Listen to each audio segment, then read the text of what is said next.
I am stating for the record that my name is Brian Whetstone, and it is November 4th, 2017, and I am interviewing Melody Fuller in Boulder, Colorado.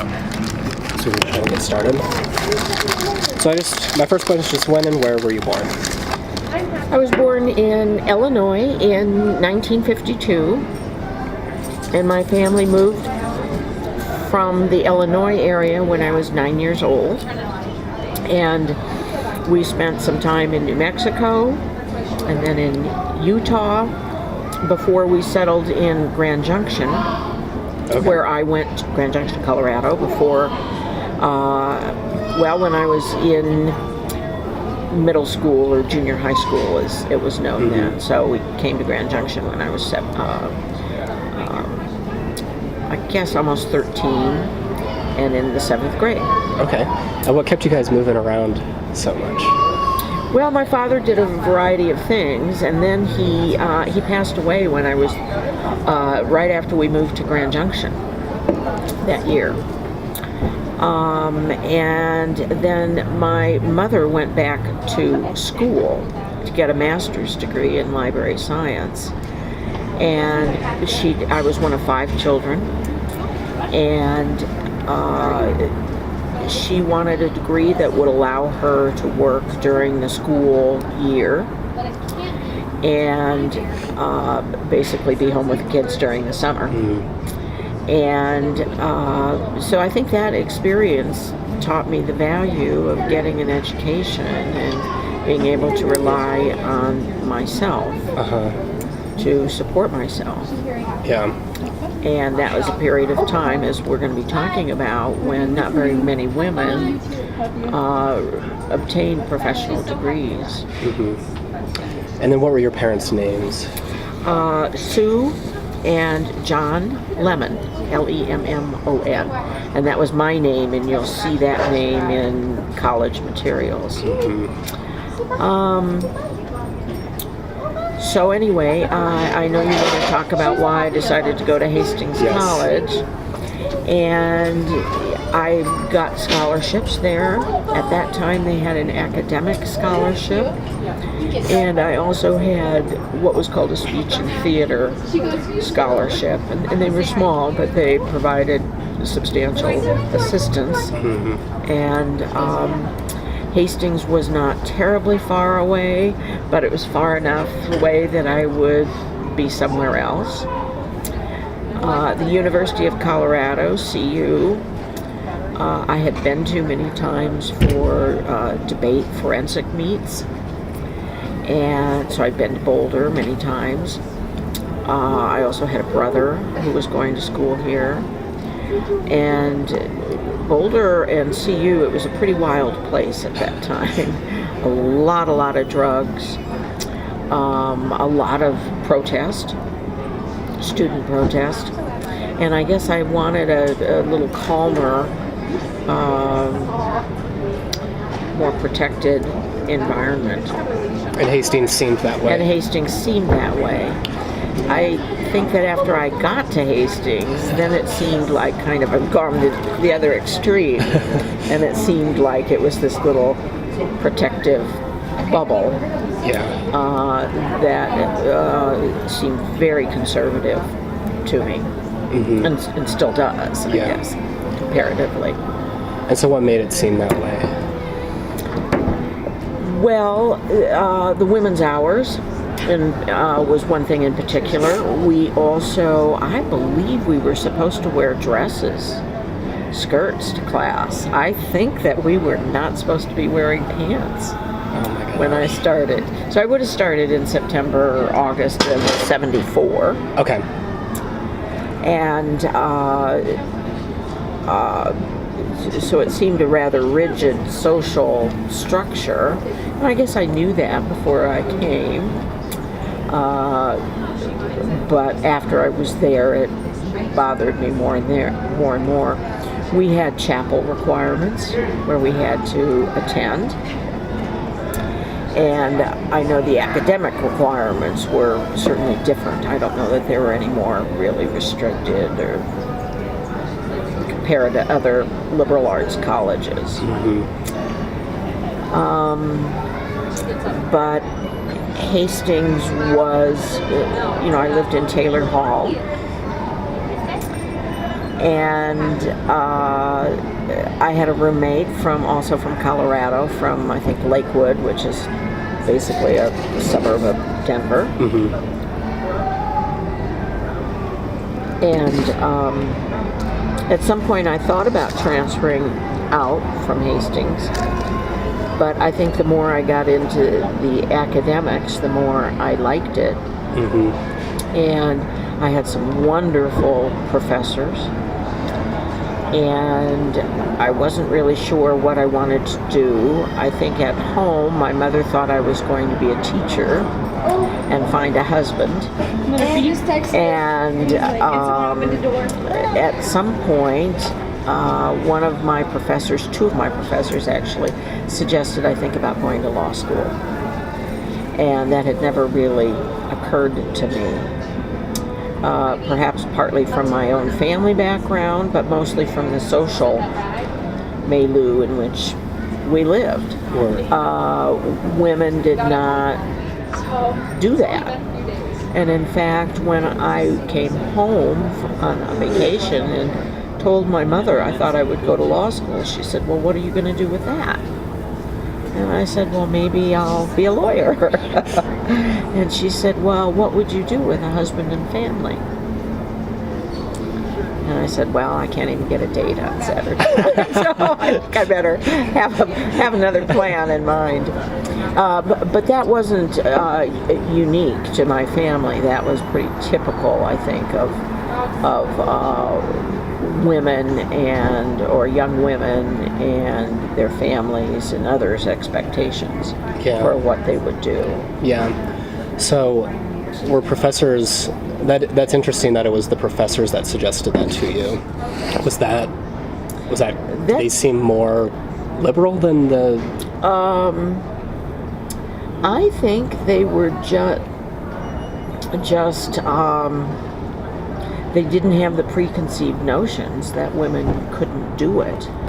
And what had happened was, in several of my classes, in the small classes, we had to do presentations. And that was one of my favorite things, was doing presentations. When I got to Hastings, they didn't have a strong debate program. And I didn't have a debate partner. And then I realized I really didn't want to be there for theater or drama. That wasn't really my thing. So, I really moved more toward academics, the social sciences. Mm-hmm. And I loved doing presentations in class and doing research papers. And that was something that we did at Hastings College, and that many of the professors were doing. So I had that opportunity to be in small classes where we did research that our professors got involved in, and we got a lot of guidance. We made presentations to classmates, and it was after doing some of those that several different professors said, oh, you ought to think about this. Okay. And I think it was that they saw that I enjoyed the analysis and the sort of thinking process of that research and debate promoted or involved. And I also like the concept of trying to persuade somebody, to inform somebody, but it's often a persuasion. There's a persuasion element to it. And so I think they saw that as, oh, that's what lawyers do. Yeah. And so that's what got me started. Yeah. But I do credit Hastings College and their professors for getting me going on that, because that was not something I came to school thinking about, and I probably would not have. I think I might not have done that had I gone to a large school where you don't get the kind of individual attention that's offered at Hastings. Yeah, it's much the same way today, I feel. I would second that statement about the professors there today, even. So, They're there because they like to teach. Yeah. And they like students. Yes. And they want to do that. They're not all engaged in their own research and just use students. Yeah. So you mentioned that Hastings was generally seemed conservative when you were there. Were the students more conservative, or I guess what was? I would say definitely they were more conservative. We all were, and again, compared to other student bodies across the nation, certainly compared to CU and most of the big state schools. Maybe not the University of Nebraska, but certainly the California schools, Michigan, Wisconsin, Pennsylvania, New York, all of those areas. We had student bodies who were more socially active, I guess I would say, in terms of civil rights and the Vietnam War and those kinds of serious issues. And of course, those larger schools did not have women's hours. Or the kind of restrictive dress codes that we had at that time.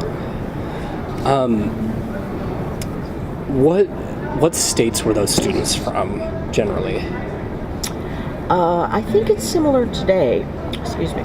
I think it's similar in my senses that it is based on what I read. Nebraska is certainly most of them, or more than half the student body probably. And Colorado is probably the next biggest source of students.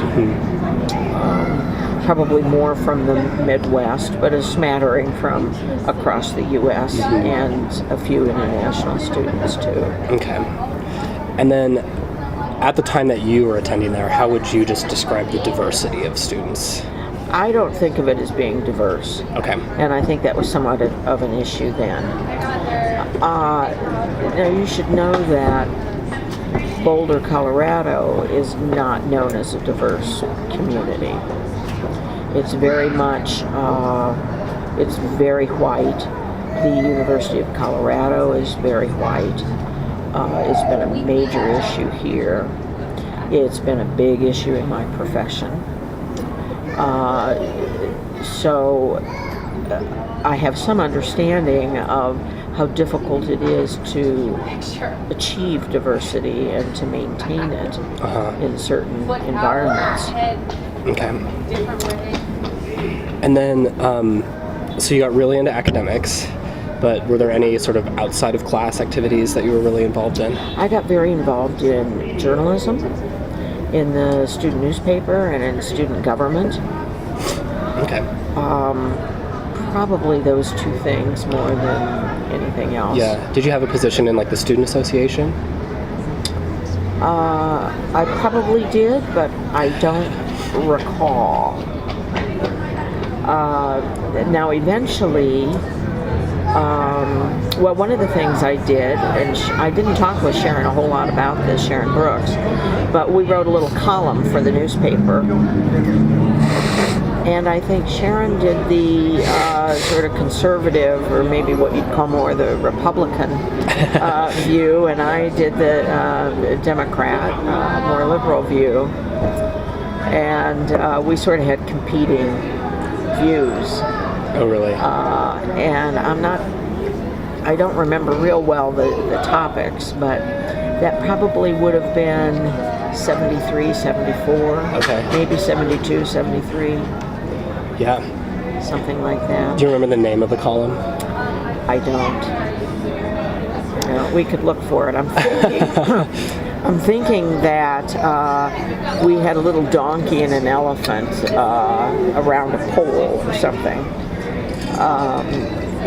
Exemplifying the different political parties.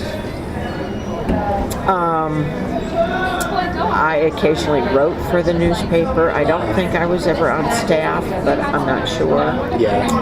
I did get selected as a student representative on one of these committees that we're reading about in these notes, and I can't remember. I don't think it was the steering committee, because I think that's what they refused to let have student membership on. Yeah. But I do remember going to the Board of Trustees and making a couple of, and making the presentation, and some of the collegians that you sent me describe some of those. Yeah.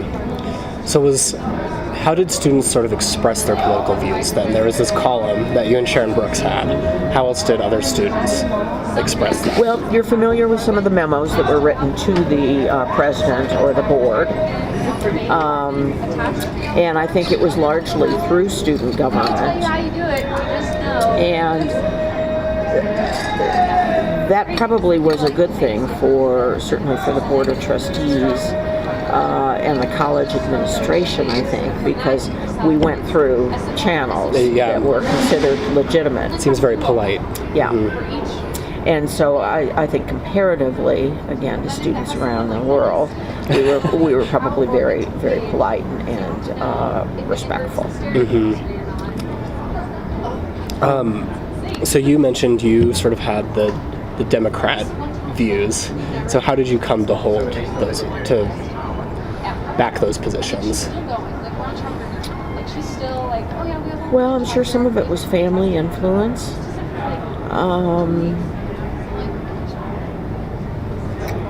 The more I studied in political science and in history, the more firmly held those beliefs became. And they're still very much held to this day. I don't think I've ever really varied. One of the research papers I did while I was in college involved the development of the Legal Services Corporation and legal aid programs. And the idea was that if you are a criminal defendant, you have rights to a legal defense lawyer if you can't afford it. But if you have a civil legal problem, like you're being evicted, or you can't get on medical insurance or one of the medical programs like Medicaid, or if you need food stamps and are denied food stamps, what do? And legal aid programs were just developing then, legal aid societies. And I was very impressed that they were able to attract some of the best and brightest lawyers from Yale and Harvard and Ivy League schools. And so it was a time when that kind of social justice was just beginning. And at that time, when legal aid was just getting started, I remember reading about Ronald Reagan, who was the governor of California at that time.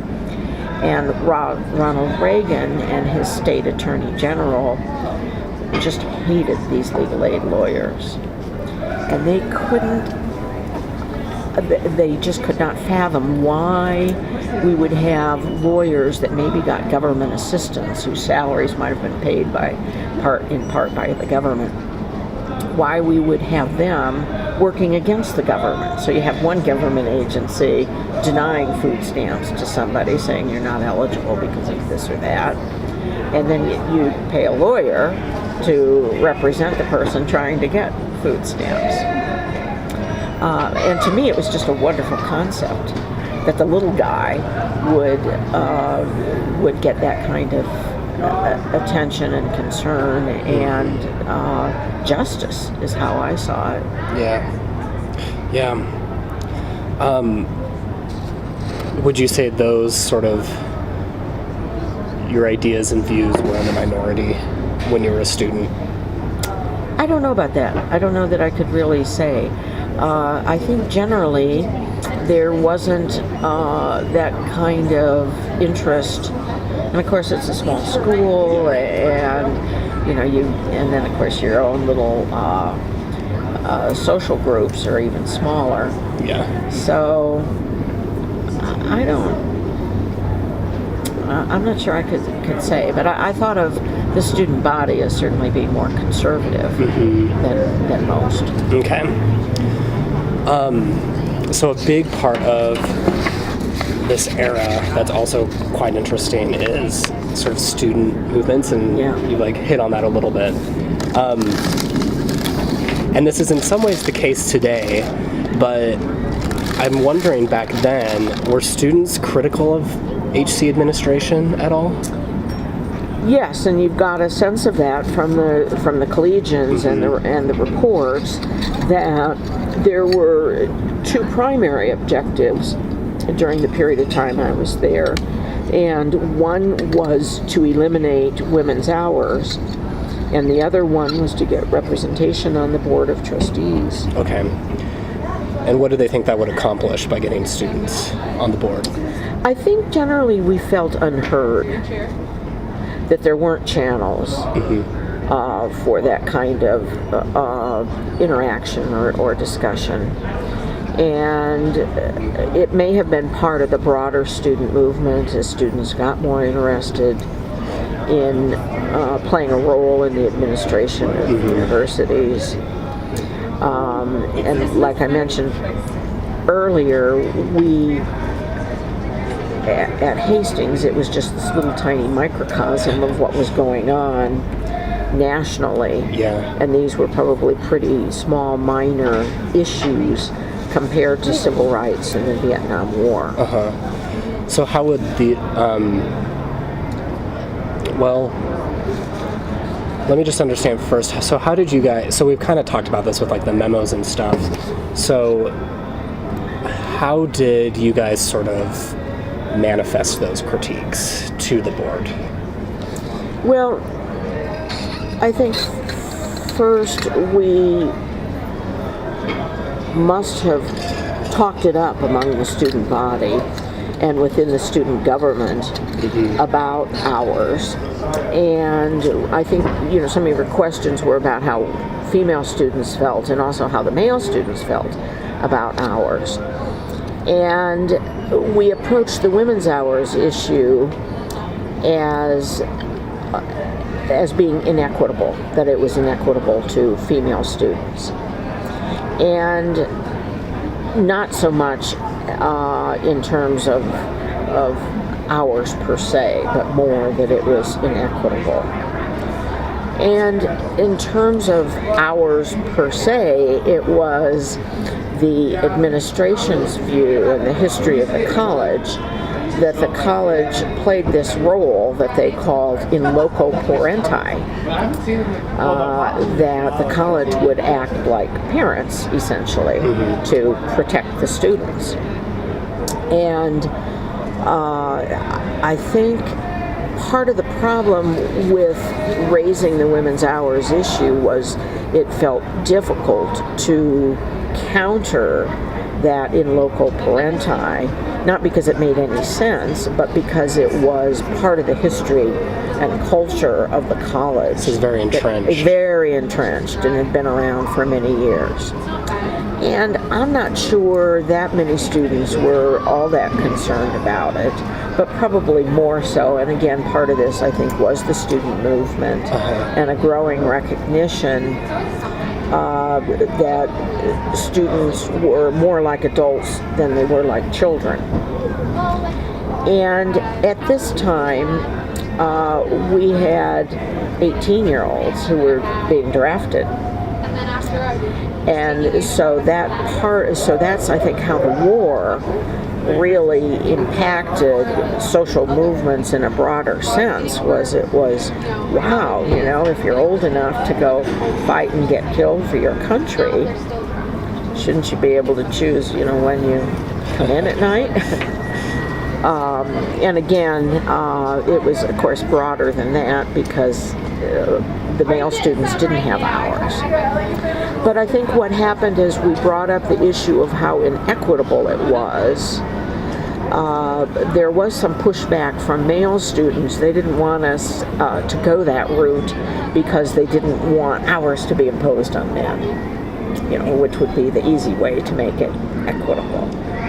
And so the men certainly did not support women's hours, and you've probably seen some references to that in the newspaper. Yeah. So I think the male students were supportive in the sense that there shouldn't be any hours at all for any students. So when did these conversations about women's hours even begin? Or I guess what sparked it? I know one of the issues for me was that it seemed kind of overbearing, this issue of being an adult. And so for me, it certainly began my freshman year and definitely my sophomore year. And I guess when you're a sophomore, you feel kind of like, well, we've proven ourselves, right? I mean, we've passed, we could be good students. So why should we have hours imposed on us? And in fact, the library stayed open later than the women's hours. It was open past 1 a.m.? No, I think the hours were 10 p.m. Oh. Or maybe even 11 p.m. So when did women have to be back in the dorms? I am not sure about that. One of the articles, it's a little difficult to read, but I believe one of the articles by a student named Karen Stein lists kind of a little bit about the history of the college and when the hours were and what they were. But I believe it was 10 or 11. Oh. And it may be that the library closed about that same time, but of course, you needed 5 or 10 minutes to get across campus. Yeah. But my memory is that the library may have been open as much as an hour beyond women's hours. Okay. Wow. And so, it just, more and more, it just seemed to be less, it seemed to be an unnecessary infringement. And to me, disrespectful about recognizing women as students and as adults. Yeah. So who was sort of, who's sort of leading this movement, this small movement of students? Who are the main voices that were articulating these arguments? I don't really remember very well. I don't remember well. Certainly I was there. There's a woman named Gladys Burrell, a student, and you may see her name in there, and she was more involved perhaps in some ways. I know that one of the newspaper articles says that she intended to continue with efforts to eliminate women's hours even after she was gone. And you may remember from reading this that Title IX was passed right about this time. 1972. And so at some point shortly after that, we realized, that might apply to us. And what I read in the Collegian articles were that regulations for Title IX hadn't even been developed then. And now as a lawyer, I understand better about how long it takes to develop regulations and how they change over time. And then even after they are developed, you don't know how they're going to be enforced, or even in some places how they will be interpreted. So the idea behind regulations is that they interpret the law, but there still is a lot of room left for further interpretation. So when we first we did contact the feds, and apparently spoke to somebody. I was surprised to see that I apparently had talked with somebody in the federal office, because I didn't actually remember that. A telephone conversation at that time would have been much more significant than it is today, because we didn't have cell phones. Yeah. We didn't really have access to very many telephones. It certainly would not, we didn't have messaging machines. It would not have been an easy thing. So I don't know whether it was a fluke that we were able to achieve it, or whether it took some substantial time and effort. But we did make contact with the feds, and they eventually sent us a letter, which you see discussed in the Collegian, saying that they would investigate. And so Gladys Burrell was one of the people who said, "Oh, I want to be around when I want to follow this through to make sure that it will be investigated." And it could be that there weren't very many other students who were, and that's why we needed somebody who was graduating to take the lead on that. Yeah. Do you know, was the college investigated? My guess is they were, and but I don't know for sure. We were certainly told that they were going to be, so they probably were. Whether anything came of that, I don't know. Yeah. And we don't really know, and I wasn't able to determine, even discussing this with both Sharon Brooks and Karen Dorr. We couldn't figure out when women's hours were eliminated. But again, it is my guess that there was a lot of pressure on the Board of Trustees because we were essentially threatening to sue them. I mean, that's the ultimate enforcement mechanism. I don't know what Title IX and what the feds would have done, but that's what an Office of Civil Rights does, is they'll bring some pressure through an investigation and recommendations for change, and if those changes don't come about, then they're sued. Okay. And forced to make those changes. Yeah. And so my sense is that we believe that hours were eliminated by 1979. So sometime in those few years, they were, I believe, completely eliminated. And do you think that had to do with anything about Title IX policies getting further developed over time? My guess would be that the college felt that enforcement might be made against them. If not then, eventually. Yeah.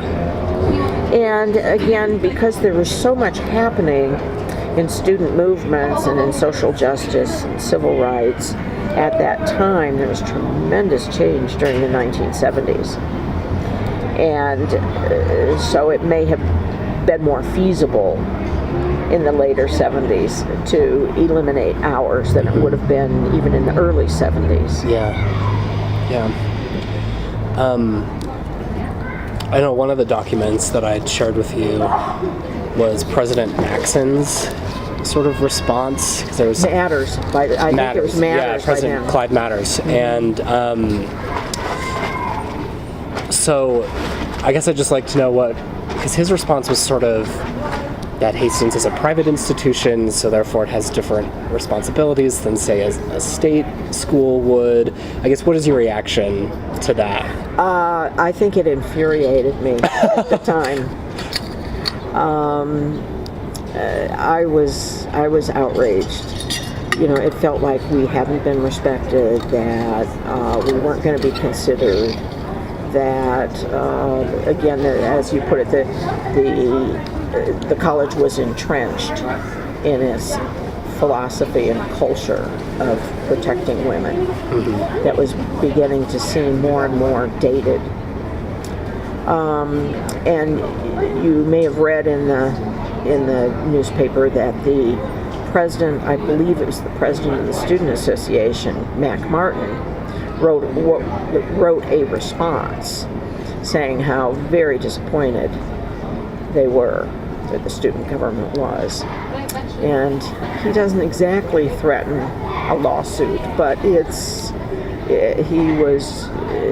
he stated it very well, how angry and how disappointed the student body was with that, and how basically unfair it seemed. And Mac Martin is a judge in Grand Island, I believe. And that's partly how you got to me, was he married a woman, Ann Zook, right? I think that's her name. She was the first person I'd contacted about this topic, and she sent me over to Sharon, and then Sharon sent me over to you. So that's how I got here. But back to your question about how the students were reacting.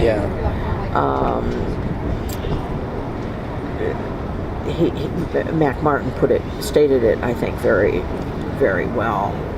We used to call Clyde Matters Nothing Matters.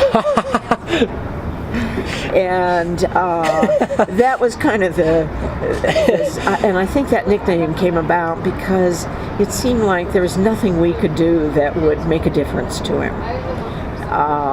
That we weren't being heard, and there wasn't anything we could do, other than, have them lose a lawsuit that made them make changes. Yeah.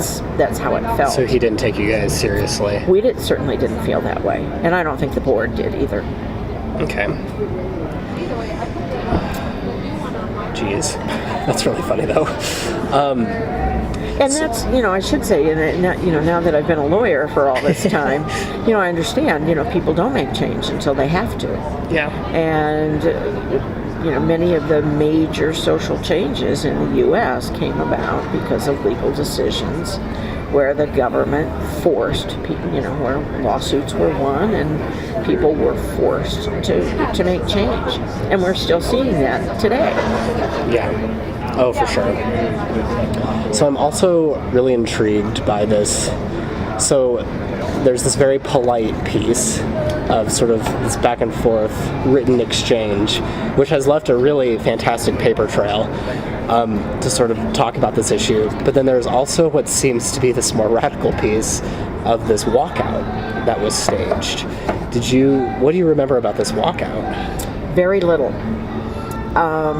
And it could be because I was living off campus at that time. Oh, really? Okay. And my junior year, I lived in a house that has since been demolished across from the student union.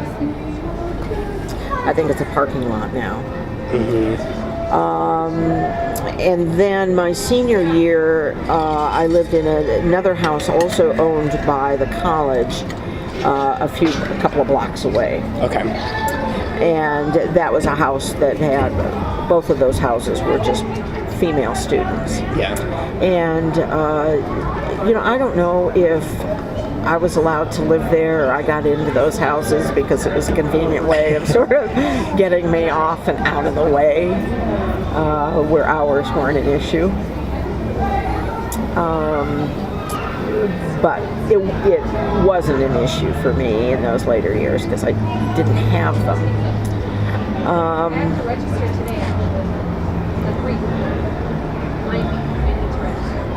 And I suppose that I really do think it may have been a technique to get some of the women who might have been bigger rabble-rousers, sort of off, so they weren't in the dorms. So were those, it reminds me of the honors houses that they have today that are owned by the college.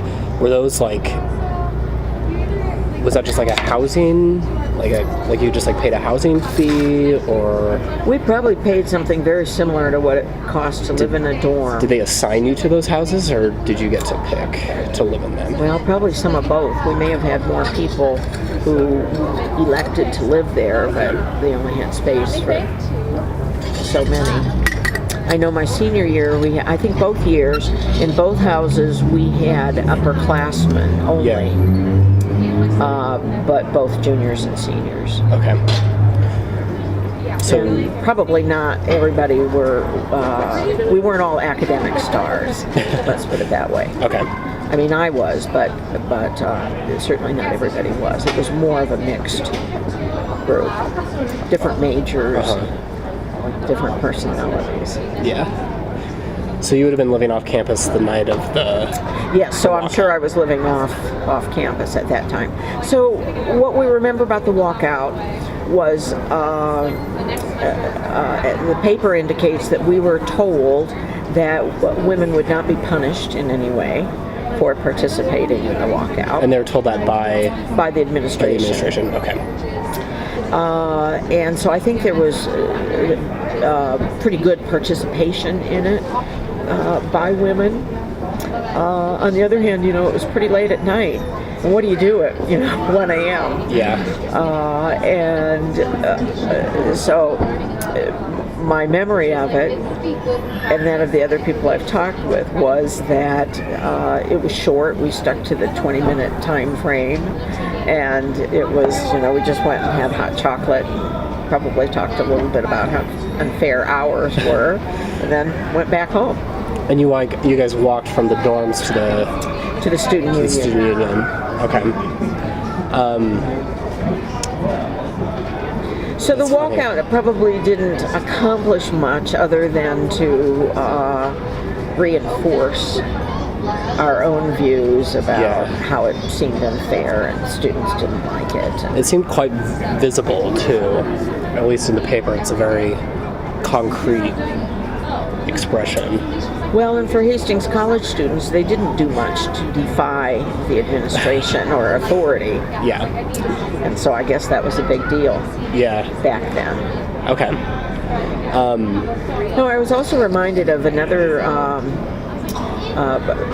thing that we did, and we haven't talked about this too much, but the other thing that was going on besides civil rights and the Vietnam War was a rise in feminist perspectives, philosophies, views, and action. And I was studying that a little bit. And we had a symposium where we brought in female speakers from around the U.S. And I think that probably was in 1973. It was around the same time. Yeah. Because I saw it in the Collegian. Yeah. And I haven't seen too much, or don't remember reading very much about the symposium. But Sharon and Karen were reminding me of it. And I think there's something in the yearbooks that one of them was looking at, and I could remember some of the speakers, or one particular speaker that I remembered. Oh yes, that was a sociologist, and I'm sure we got women in academics primarily to come and speak. And was that all student organized? It was primarily student organized. Okay. We must have gotten some college funding and quite a bit of assistance, and I think that would have come from the sociology department, the political science department, maybe the history. Okay. What was the speaker that you remember? Rose Kozer was mentioned to me the other day, and I just remembered, oh yes, that was a sociologist. I think from New York or the East Coast somewhere. And do you remember how people reacted to that symposium? I think it was very well received. Okay. I think we did a great job in terms of getting interesting, good speakers that seemed relevant. I can't remember much about what they spoke about, what the topics were. But I think it was probably I think the faculty was probably much more supportive of what we were trying to do than the administration was in terms of women's hours. But the faculty I would credit with sort of focusing us on more the academic pursuit rather than protest. Yeah.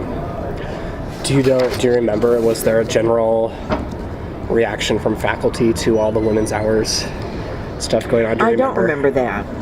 Okay. And my guess is they laid low, that they wouldn't want to. I mean, think about it. If you're a college professor, why would you put your neck out there? Yeah, that's true. And we probably didn't ask them to. Yeah. And it may be because they didn't really have much, if any, authority or say with the Board of Trustees. Okay. So you've mentioned this symposium, which is, I remember looking in the Collegian, and there's some interesting sort of back and forth editorials where there's some guy that published an article talking about why do we need to talk about women? Why do we need a women's symposium? And then a retort that's, well, of course we need a women's symposium because such and such reasons. So, but I'm interested in, so this symposium is definitely sort of early feminist kind of second wave activity. The women's hours stuff certainly is as well. Was there anything else that you remember on campus that sort of sticks out? It may have been the dress code. I don't remember a whole lot about that. But what people my age will tell you is that when we were children, people dressed up a lot more. I mean, when I was young, girls always wore skirts or dresses. We dressed up to go to the movies.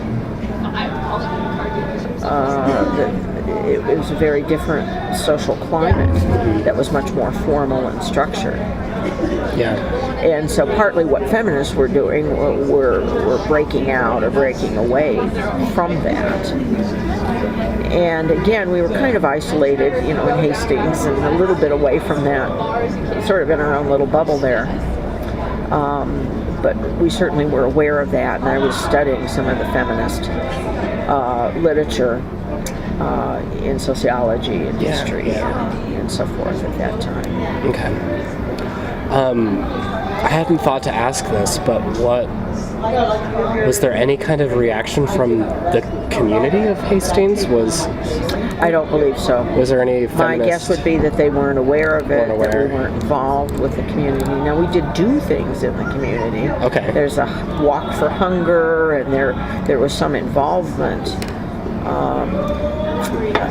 in terms of working with the community or helping the community. Yeah. But I don't think there was in terms of campus life. And I guess the general sense I would get, even just speaking to living in Hastings today, is, well, the college may be generally conservative, the community would probably be more so. Would you agree with that? That would be my guess. Okay. I'm trying to think, what else have I not asked? Well, let me talk to you a little bit about my experiences after leaving Hastings. Okay. So I got a scholarship. I got a full tuition and fees scholarship to attend the University of Colorado Law School. And when I arrived, law school is a 3-year program, and 20% of my class was female. 15% of the second-year students were female, and only 10% of the third-year students were female. There were very few women on campus. I mean, very few women at the law school. Yeah. And we had a lot of difficulty as female students. And, professors picked on you. They didn't always want you in class. There were a lot of issues. There was a women's law caucus, we called it, and virtually every woman was involved because we all knew each other. Yeah. Because there were so few of us at the law school. I ended up getting married my second year of law school. Okay. And traveling with my husband, who was a commissioned officer, to Australia. And I lived there for 3 years. Really? And then I came back and finished law school. Okay. And in those 3 years, the number of women at the law school doubled. Okay. And that was probably typical of what was happening across the U.S. So I graduated from law school in 1980. Basically, it took me 6 years. There was 3 years in Australia, 3 years in school. But I think that is representative of what was going on with women and the professions and feminism at that time. Was that it was a major social change was occurring during the 70s. And when I was at Hastings, it seemed like things were taking forever, that we'd never get rid of hours. We couldn't even make, tiny incremental steps. And now, in retrospect, it appears a lot was happening at Hastings and across the U.S. Yeah. So how do you see what was happening at Hastings? How does that fit into what was going on? I think we were just a little typical piece of that. Maybe our own little, microcosm. Maybe it wasn't as important an issue as certainly getting women into the professions would be a much bigger issue. But, that's where you start when you're, 19 years old. That's your environment, is the college campus. So I think we were working at something we saw on our campus. Yeah. More importantly, as I was talking about earlier, I certainly had professors that encouraged me. And so they certainly were not caught in some antiquated notion of what women's proper role was. And so, you have both of those things going on at the same time. You have this more liberal, I guess, academic faculty who has a wider world view than a smaller campus administration might. Yeah. So how would you say, or if at all, I guess how did your experience at Hastings inform what you did after Hastings? And that could be the experience with women's hours, with just general collegiate experience. I was talking a few minutes ago about how legal aid was new during that period of time. And so when I started law school, I was really into the concept of social justice and more economic justice. And certainly what I had studied at school and doing that research paper had really impressed upon me what lawyers could do to make a change in society. After I graduated, I eventually started working for legal aid. And I worked for the local legal aid program for almost 20 years.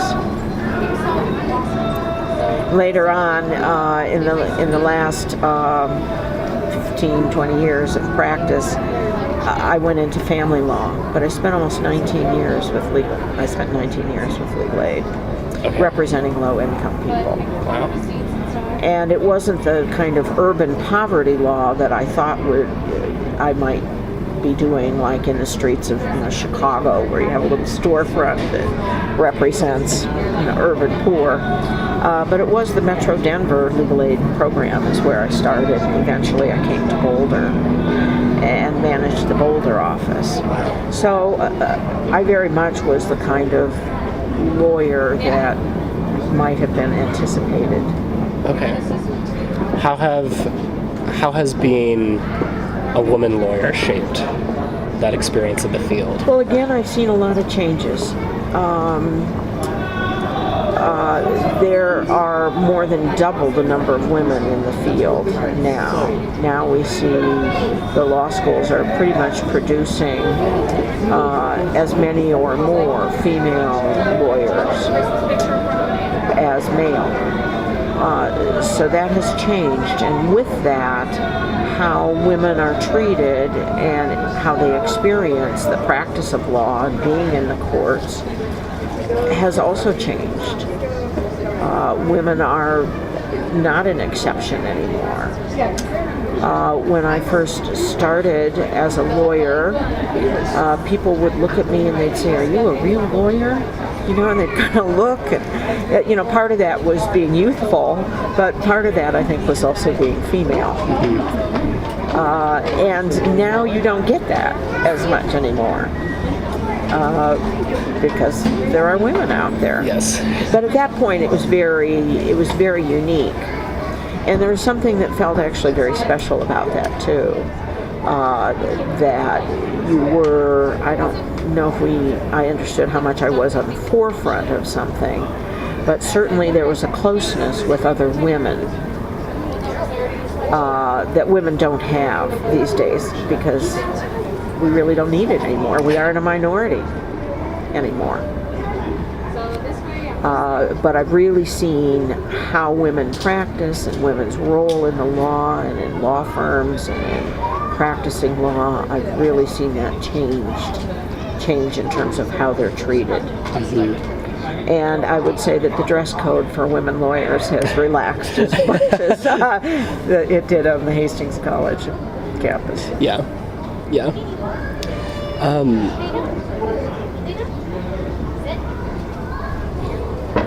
I guess I did have a couple other questions, sort of cycling back to a couple of things.